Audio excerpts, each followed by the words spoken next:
Hello everyone, most welcome in my channel. As you know, we are discussing about 10th class first chapter. Chapter name is chemical reaction. Okay. तो बच्चों, जैसा कि आप सभी जानते हैं कि हमने लास्ट क्लास में केमिकल रिएक्शन का पार्ट फर्स्ट जो है उसको डिस्कस किया था। हमने क्या डिस्कस किया था कि what is chemical reaction, chemical reactions क्या होती हैं, है ना। और जो भी आपके डेली यूज एग्जांपल्स हैं वो हमने पिछली बार डिस्कस किए थे। तो अब टुडे हम आज क्या डिस्कस करेंगे। Today we will discuss about then how can we balance any chemical reaction, यानी कैसे हम केमिकल रिएक्शन को बैलेंस कर सकते हैं। ठीक है, क्योंकि केमिकल रिएक्शन बैलेंस करना एक बहुत ही जरूरी और इम्पोर्टेंट जो है रोल होता है इसका। अगर रिएक्शन बैलेंस नहीं होती तो क्या होता है कि उसकी कोई आइडेंटिटी नहीं होती, उसको हम आइडेंटिफाई कर ही नहीं सकते हैं। ठीक है, उसकी हम कैलकुलेशन नहीं कर सकते हैं, उसको हम डिफरेंट एस्पेक्ट्स में नहीं डाल सकते, उसको कोई रिलेशन नहीं बना सकते। तो ये जरूरी है। इसके अलावा मैं आप सभी को थैंक यू बोलना चाहती हूँ कि पिछले जो भी मेरा लास्ट वीडियो था उस पर आपने कमेंट किए और कुछ बच्चों ने तो मुझे ऑब्जर्व करके कुछ एग्जांपल्स भी दिए केमिकल रिएक्शंस के। कनिष्का ने मुझे एग्जांपल दिया, तो ये बहुत अच्छी बात है कि आप ऑब्जर्व भी कर रहे हैं और उसको पढ़ भी रहे हैं। ठीक है, तो ऐसा ही होना चाहिए। और भी सभी बच्चों का थैंक यू करती हूँ कि जिन्होंने मुझे इस तरह से कमेंट्स किए, और मैं ये चाहती हूँ कि सभी जितने भी स्टूडेंट हैं सभी कमेंट करें। ओके, तो देखिए, तो आज हम डिस्कस करेंगे कि how can we balance the reaction. तो इसमें देखिए, आपका जो चैप्टर है उसमें how can we balance the reaction एक ये टॉपिक दे रखा है। इसमें एक रिएक्शन को बैलेंस किया गया है, उसी रिएक्शन को मैं भी बैलेंस करके आपको बताती हूँ कि what is the way of balancing of reaction. ठीक है, तो सबसे पहले स्टेप फर्स्ट में हम वो केमिकल रिएक्शन लिख लेते हैं। आप अपनी बुक लेकर बैठिए और साथ में कॉपी पेन भी लेकर बैठिए। आप खुद भी मेरे साथ जो रिएक्शन है उसको बैलेंस करेंगे। तो first reaction is that we have write the reaction. ठीक है, we have to write the reaction, यानी हम रिएक्शन को सबसे पहले लिख लेते हैं। ठीक है, तो मैं लिख लेती हूँ उस रिएक्शन को, आप भी मेरे साथ लिखिए। तो देखिए बच्चों, ये है हमारी रिएक्शन। और रिएक्शन में क्या हो रहा है, रिएक्शन में जो आयरन है उसकी वाटर से रिएक्शन हो रही है और फेरिक ऑक्साइड बन रहा है। ये क्या है, इसको बोलते हैं फेरिक ऑक्साइड। ओके, तो ये हमारा फेरिक ऑक्साइड बनना है reaction between iron and water. ठीक है, यानी when iron is reacted with water then ferric oxide is formed with the evolution of hydrogen gas, यानी फेरिक ऑक्साइड बनता है प्रोडक्ट में और हाइड्रोजन गैस इवॉल्व होती है। ये हमारी रिएक्शन है। तो स्टेप फर्स्ट हमसे क्या कहता है कि सबसे पहले हम रिएक्शन को अच्छे से लिखेंगे और उसके बाद हम उस पर जो जितने भी हमारे केमिकल्स इसमें ऐड हो रहे हैं, जो भी केमिकल्स जो इस रिएक्शन में हैं, उन सब पर हम बॉक्सेस बना लेंगे। ठीक है, तो इस तरह से आप क्या करेंगे, यहाँ पर इस तरह से बॉक्स बना लेंगे। ठीक है, देखिए बॉक्स बना लेंगे हम इन सभी पर। और बॉक्स बनाने के बाद फिर नेक्स्ट स्टेप शुरू होता है। उसके बाद स्टार्ट होता है स्टेप नंबर 2। ठीक है, तो स्टेप नंबर 2 में हमें क्या करना है, स्टेप नंबर 2 में हमें एक छोटी सी टेबल टाइप की बनानी है। और इस टेबल में हमें क्या करना है, देखिए मैं आपको बताती हूँ। देखिए ये रिएक्टेंट्स है, जैसा कि मैंने पिछले वीडियो में आपको बताया था। और ये क्या है, जो बन रहे हैं वो प्रोडक्ट होते हैं और जो रिएक्शन करते हैं वो रिएक्टेंट्स होते हैं। ये तो आपको पता ही है। ठीक है, तो हमारी देखिए ये रिएक्शन है, इसकी ये लेफ्ट हैंड साइड कहलाती है और ये क्या कहलाती है, राइट हैंड साइड। ओके, जैसे मैं यहाँ पर खड़ी हुई हूँ तो ये मेरा लेफ्ट है और ये वाला मेरा राइट है। ठीक है, तो ये लेफ्ट हैंड साइड हो गई रिएक्शन की और ये क्या हो गई, राइट हैंड साइड। ठीक है, तो देखिए लेफ्ट हैंड साइड पे जो एटम्स हैं, ठीक है, लेफ्ट हैंड साइड पे जो एटम्स हैं और राइट हैंड साइड पर, तो हम नंबर ऑफ एटम्स यहाँ पर लेफ्ट हैंड साइड के लिखेंगे और यहाँ पर राइट हैंड साइड के लिखेंगे। ठीक है, और यहाँ पर टोटल हमारे नंबर कौन कौन से हैं, टोटल हमारे एलिमेंट्स कौन कौन से हैं। देखिए एक तो हमारा आयरन है, ये आयरन लिख दिया। उसके बाद हाइड्रोजन है तो हमने हाइड्रोजन लिख दिया। और उसके बाद ऑक्सीजन है तो हमने ऑक्सीजन लिख दिया। इसके अलावा इस रिएक्शन में आपको कोई भी एलिमेंट नजर नहीं आ रहा है तो हम नहीं लिखेंगे। जो भी एलिमेंट्स होते हैं रिएक्शन में हम उन सबको इस टेबल में हमने लिख दिया। ठीक है, अब हम देखते हैं नंबर ऑफ एटम्स। ठीक है, तो देखिए नंबर ऑफ एटम्स अगर हम देखें यहाँ पर, देखिए अगर हम लेफ्ट हैंड, सबसे पहले हम देखिए ये लेफ्ट हैंड साइड लिखा है ना, तो सबसे पहले हम लेफ्ट हैंड साइड के जो एटम्स हैं उनकी बात करेंगे। तो देखिए यहाँ पर जो ये आयरन है इसका सिर्फ एक ही एटम है। देखिए एटम को पहचानने के लिए क्या जरूरी होता है कि इसके आगे क्या लिखा है, किसी भी एटम के आगे जो भी कुछ लिखा होता है, या फिर इसकी बैलेंसी में यहाँ पर नीचे की साइड में अगर कुछ लिखा है तो वो नंबर ऑफ एटम्स होते हैं। तो देखिए यहाँ पर Fe यानी आयरन के आगे भी कुछ नहीं लिखा है और नीचे की साइड में यहाँ पर भी कुछ नहीं लिखा है, तो इसका मतलब नंबर ऑफ एटम्स कितने हैं यहाँ पर, 1 है। ठीक है, अगर कुछ भी नहीं है तो इसका मतलब 1 है, ओनली 1 एटम इज प्रेजेंट। ठीक है, उसके बाद अगर हम राइट हैंड साइड में देखें तो Fe2 लिखा है यहाँ पर, यानी कि नंबर ऑफ एटम्स कितने हैं, 2 हैं। ठीक है, राइट हैंड साइड में यहाँ पर हम आयरन की बात कर रहे थे, तो ये आयरन कंप्लीट हो गया। उसके बाद हाइड्रोजन को अगर देखें तो देखिए हाइड्रोजन के आगे लेफ्ट हैंड साइड में 2 लिखा है, तो इसका मतलब यहाँ पर नंबर ऑफ एटम्स कितने हैं, 2 है। और उसके बाद यहाँ पर आप देखिए तो यहाँ पर क्या लिखा है, 2 लिखा है। ओके, उसके बाद अगर हम देखते हैं ऑक्सीजन, ठीक है, तो ऑक्सीजन को देखिए यहाँ पर only one atom is present. ठीक है, किसका, ऑक्सीजन का। और देखिए थोड़ी सी मिस्टेक कर दी है यहाँ पर, ये इसका जो फॉर्मूला है वो Fe3O4 होता है। ठीक है, तो Fe3O4 आप कर लेंगे। ठीक है, तो देखिए ये फेरिक ऑक्साइड हो गया Fe3O4। अगर हम बात करें इसकी फेरिक की, तो देखिए यहाँ पर अगर देखा जाए तो देखिए अगर हम फिर से देखते हैं तो Fe का यहाँ पर 1 है, जबकि यहाँ पर जो आयरन है उसके एटम कितने हैं, 3 है। ठीक है, अगर हाइड्रोजन की बात करें तो 2 इधर भी है और 2 इधर भी है, लेकिन अगर ऑक्सीजन की बात करें तो ऑक्सीजन के ना आगे कुछ है ना इधर कुछ है, तो इसका मतलब ऑक्सीजन का ओनली 1 है ये। जबकि यहाँ पर ऑक्सीजन के कितने एटम्स हैं, देखिए 4 लिखा है, तो इसका मतलब एटम्स कितने हैं, 4 हैं। ठीक है, ऑक्सीजन के एटम्स हैं 4। तो ये चीज आपको लिखनी आनी चाहिए, एटम्स लिखने। देखिए आपको जो है यहाँ पर जो प्रोडक्ट और रिएक्टेंट्स हैं इसको लिखने में गलती नहीं होनी चाहिए। अब देखिए अभी मैंने यहाँ पर कुछ थोड़ा सा नंबर में चेंज हो गया था बाय मिस्टेक, तो इससे आपका पूरा का पूरा जो है क्वेश्चन यानी आंसर खराब हो सकता है एग्जाम में, बिल्कुल। ठीक है, गलत हो जाएगा। तो इसलिए इस बात का विशेष ध्यान रखना है कि ये गलती आपको नहीं करनी है। जो आपका प्रोडक्ट बन रहा है वही लिखना है, जो रिएक्टेंट्स है वही लिखने हैं। ठीक है, तो इस तरह से अगर हम देखें तो हमने ये सब एटम्स जो है वो लिख लिए। ठीक है, तो ये हमारा स्टेप 2 कंप्लीट हो गया। ठीक है, उसके बाद आते हैं स्टेप 3 पर।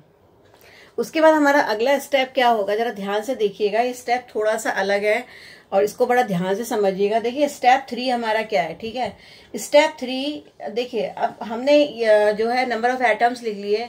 उसके बाद इस रिएक्शन में जितने भी एटम्स हैं सबको हम अलग अलग आइडेंटिफाई करेंगे। किस तरह से, देखिए सबसे पहले हम ऑक्सीजन की वैलेंसी को लेंगे। सबसे पहले हमने क्या लिया, ऑक्सीजन। ठीक है, तो देखिए अगर हम ऑक्सीजन की वैलेंसी को लेंगे तो पहले इनिशियल वैलेंसी लेंगे, उसके बाद उसको बैलेंस करेंगे। ठीक है, तो इनिशियली अगर हम देखें, इनिशियली का मतलब यानी इस समय जब ये बैलेंस नहीं है, और बैलेंस का मतलब है बैलेंस करने के बाद। ठीक है, तो देखिए इनिशियली अगर हम रिएक्टेंट्स में देखें, यहाँ पर एक जगह रिएक्टेंट लिखेंगे और यहाँ लिखेंगे प्रोडक्ट। ठीक है, तो रिएक्टेंट में अगर हम देखें तो रिएक्टेंट में ऑक्सीजन जो वाटर में है, यहाँ तो है नहीं, तो ऑक्सीजन कहाँ है, वाटर में, तो हमने यहाँ वाटर लिख दिया।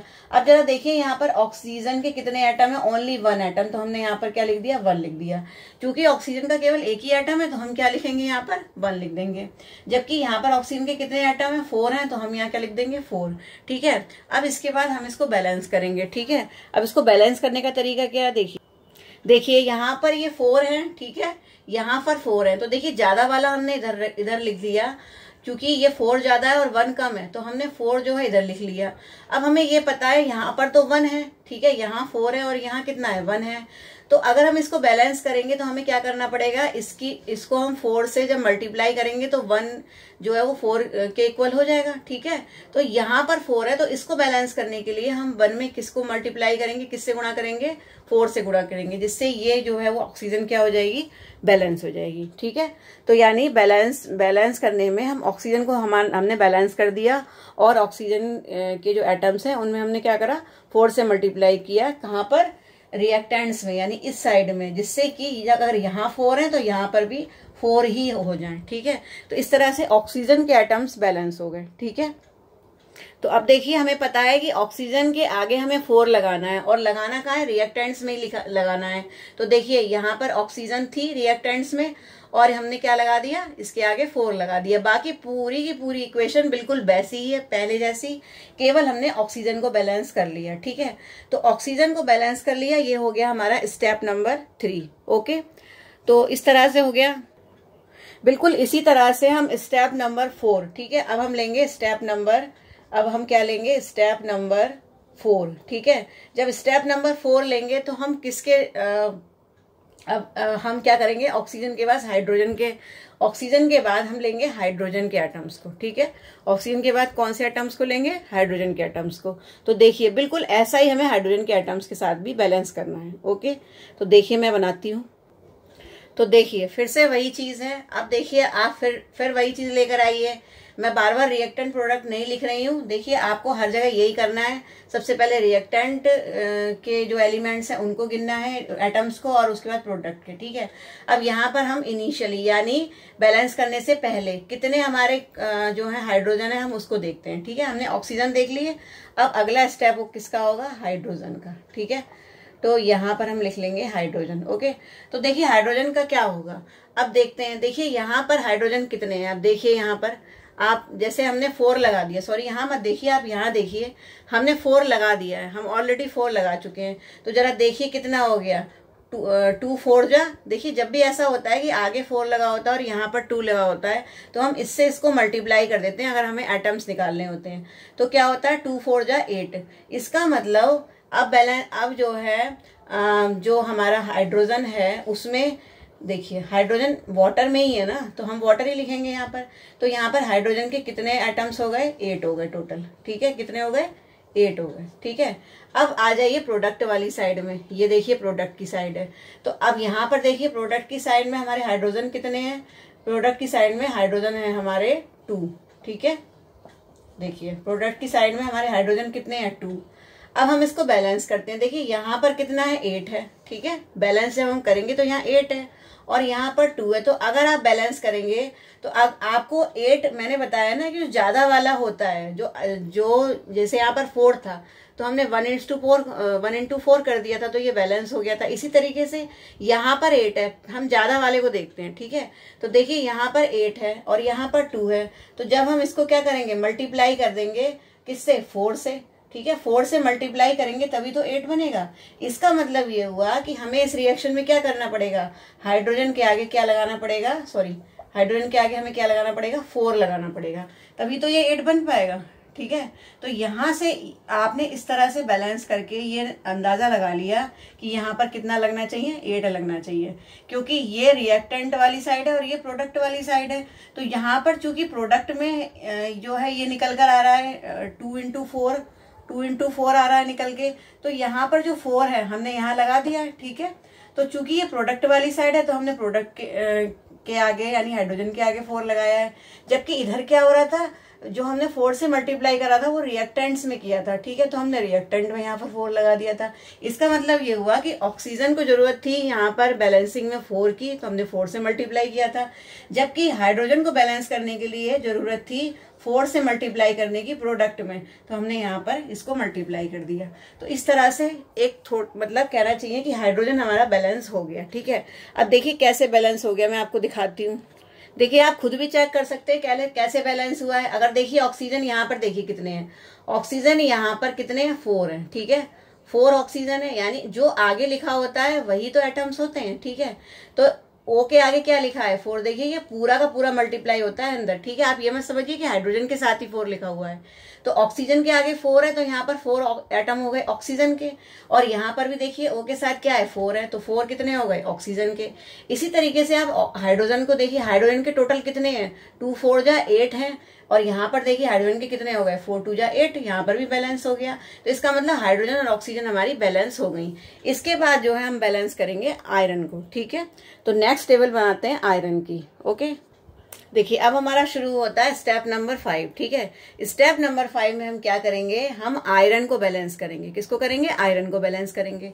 तो देखिए अब हमें जो सबसे पहले हमने इक्वेशन लिखी थी विदाउट बैलेंसिंग वाली, हमें उससे कोई मतलब नहीं रखना है, हमें उसकी तरफ नहीं देखना है। जो रिएक्शन हम बैलेंस करते जा रहे हैं हमें उसकी तरफ देखना है, ठीक है। तो ये हमने ये रिएक्शन बैलेंस करी थी।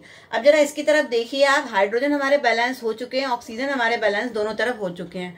अब बचता है आयरन। तो देखिए आयरन अगर हम रिएक्टेंट्स की तरफ देखें तो यहाँ पर रिएक्टेंट्स में आयरन कितने एटम है, 1 है, ठीक है, जबकि यहाँ पर आयरन के कितने हैं, 3 हैं, ठीक है। अब फिर वही चीज देखिए, यहाँ पर ये ज्यादा है ये कम है, तो हमने ज्यादा वाला यहाँ पर लिख लिया।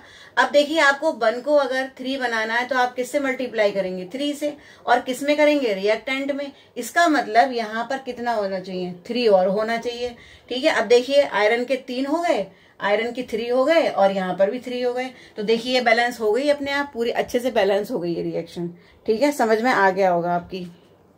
तो अब देखिए स्टेप नंबर 6 में हमने क्या किया, स्टेप नंबर 5 तक हमारे सारे एटम्स बैलेंस हो चुके हैं। स्टेप नंबर 6 में हम ये बैलेंस जो हमने अभी रिएक्शन की थी इसको अच्छे से इस तरह से बॉक्सेस में लिख लेंगे। Fe के आगे 3 यानी आयरन के आगे 3 आ रहा है, वाटर के आगे 4 आ रहा है, और यहाँ पर देखिए हाइड्रोजन के आगे 4 आ रहा है। तो इस तरह से हमने बॉक्सेस में ये जो रिएक्शन है उसको लिख लिया। ये हमारा स्टेप नंबर क्या होगा, 6 होगा। ओके, अब हमारा 95% जो है काम हो चुका है, बैलेंस हो चुकी है रिएक्शन। अब स्टेप नंबर 7 में हम क्या करेंगे, स्टेप नंबर 7 कहता है कि we have to write the physical state of chemicals, ठीक है, यानी कि जो भी इनकी भौतिक अवस्था है, जो कुछ बच्चे हिंदी के हैं इसलिए मैं थोड़ी सी हिंदी भी बोल रही हूँ, कि जो भी इनकी भौतिक अवस्था मतलब बाहर से देखने में ये सॉलिड है, लिक्विड है या गैस है, हम उसको लिखेंगे। अब देखिए आयरन कैसा होता है, सॉलिड होता है, आपको पता ही है। लोहा कैसा होता है, सॉलिड ही होता है ना। तो हमने मतलब यहाँ पर जो हम सॉलिड ही ले रहे हैं, ऐसा नहीं है, हम उसको गर्म करके पिघला भी सकते हैं, उसको मेल्ट भी कर सकते हैं, लेकिन यहाँ हमने जो आयरन लिया है वो सॉलिड लिया है। इसी तरह से ये यहाँ वाटर पर हम लिक्विड नहीं लगाएंगे, अगर आप लिक्विड लगाएंगे तो ये रॉन्ग हो जाएगा, क्योंकि एक्चुअली हमने इस रिएक्शन में वाटर नहीं लिया बल्कि वाटर वेपर्स लिए हैं। तो इसलिए इसके आगे हम क्या लिख देंगे, जी लिख देंगे। जी का मतलब हो गया गैस और एस का मतलब सॉलिड। इसी तरह से Fe3O4 यानी फेरिक ऑक्साइड जो बनता है ये भी सॉलिड ही होता है, ठीक है, ये आपको ध्यान रखना होगा। तो ये हमारा सॉलिड है, तो इस तरह से हमने क्या करा, यहाँ पर सॉलिड हो गया, ठीक है, एस लिख दिया। और हाइड्रोजन क्या है, गैस है, तो इसके आगे हमने इस तरह से जी लिख दिया, ठीक है। तो अगर हम देखें तो लास्ट स्टेप में हम किस तरह से पूरी रिएक्शन को लिखेंगे मैं बताती हूँ, देखिए।